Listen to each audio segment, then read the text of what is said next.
বরিশালের এক বালিকা বিদ্যালয়ে ছাত্রীদের যৌন হয়রানির অভিযোগ উঠেছে শিক্ষকের বিরুদ্ধে। এ ঘটনার সত্যতা পাওয়া গেলে ইতিমধ্যে অভিযুক্ত শিক্ষককে বরখাস্ত করা হয়েছে। এছাড়াও তার বিরুদ্ধে আইনগত ব্যবস্থা নেওয়ার কথা জানান সংশ্লিষ্টরা। বরিশাল প্রতিনিধি আলী জসিমের তথ্যছবিতে বিস্তারিত জানাচ্ছেন মৌসুমী রহমান।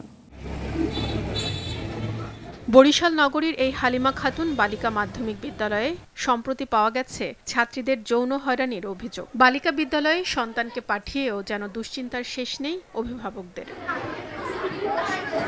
ভুক্তভোগীরা জানায়, বিদ্যালয়ের ব্যবসা শিক্ষা শাখার শিক্ষক মাইদুল ইসলাম ক্লাস নেওয়ার সময় প্রায়ই পড়াশোনার ছলে ছাত্রীদের শরীরে হাত দেয়। এরপর কিছু শিক্ষার্থী মিলে ওই শিক্ষকের বিরুদ্ধে লিখিত অভিযোগ করে। শিক্ষকের এমন আচরণে ক্ষুব্ধ অভিভাবকরা। 1, 2, 3 ঢাকায় জমি জিতে নিন 100% ক্যাশব্যাক সহ 20 কোটি টাকার পুরস্কার।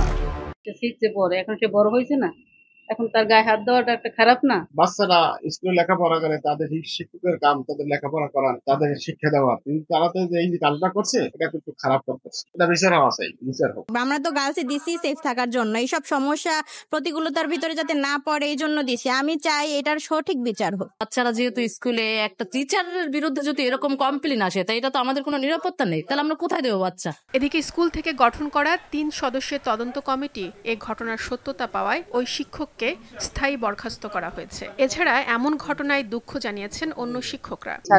ওদের গায়ে হাত দেয়, তারপরে ওরকম যে বাবা মা বা স্বামী স্ত্রী সম্পর্ক নিয়ে কথা বলছে, যেগুলা প্রত্যাশিত না। অভিযোগটা আমার কাছে এসেছে।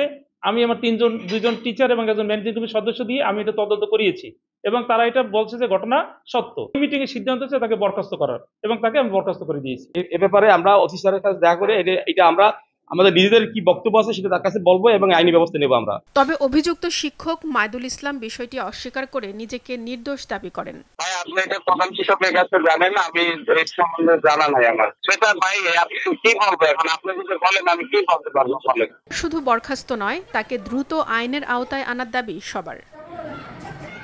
মৌসুমী রহমান, RTV।